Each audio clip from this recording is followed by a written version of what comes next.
What's up everybody? In this video, I'm going to show you 3 free mint NFT projects that I'm keeping my eye on.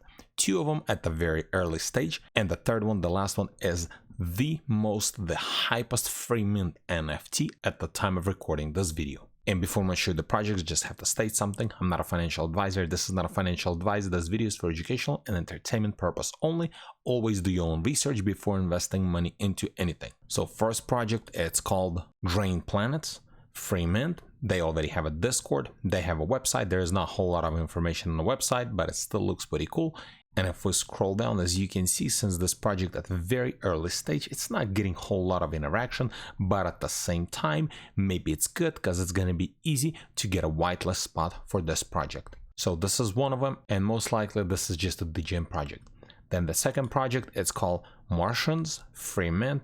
So at the time of recording this video, they have less than 1,000 followers, and they have pre-mint link open here. And then if we scroll down, as you can see, also they're not getting a whole lot of interaction on their Twitter posts, but because this is very early project at very early stage. So I think this is another one. It's going to be very easy to get a whitelist spot. And the third project, it's called Realm Hunter Free Immerse. So it's incubated by Citify.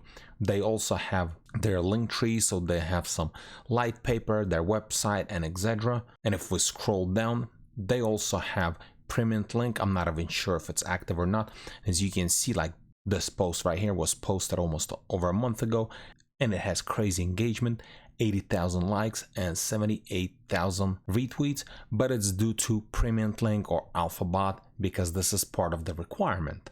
And then if we scroll down even more, as you can see, other posts are getting really good engagement as well. So at the time of recording this video, I think this project is the most hype, and I think it has the biggest potential at the moment. And right here it says that they're going to be minting on March 27, but if we scroll down, they actually moved to April 7, so there is still a little bit of time to get a whitelist spot. It's not going to be easy at all, but if you can get one, I think this project is going to do very well. And this is pretty much it. All the projects that I talk about in this video, I'm going to leave links in the description below, and thanks for watching.